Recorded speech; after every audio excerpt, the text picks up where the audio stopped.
Halo,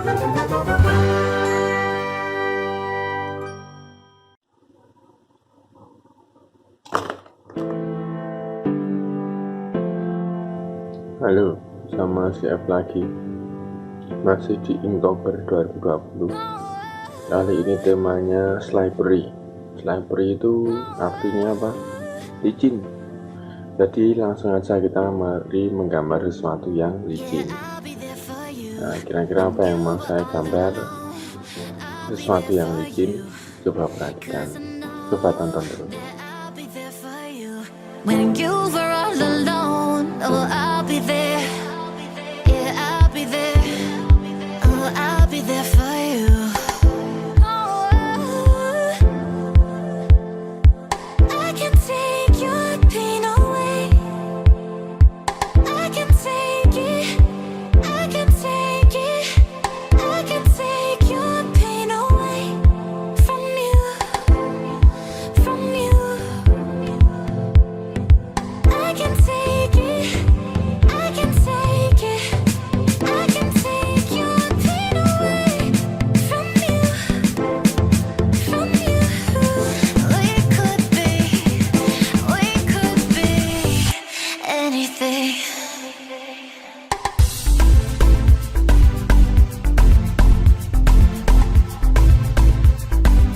Nah, jadi sekarang tinggal kita warnai.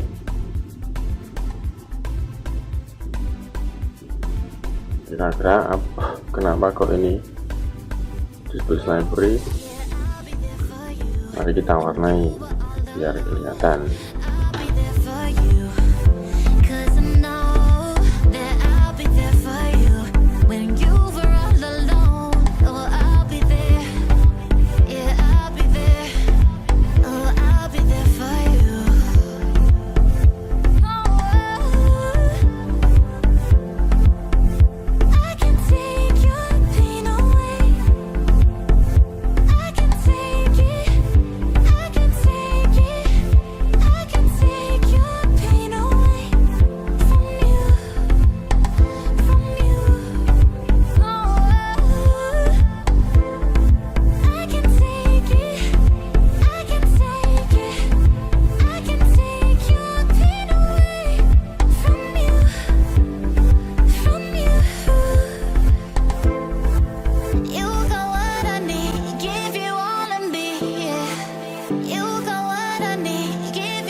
Baby, we could be anything.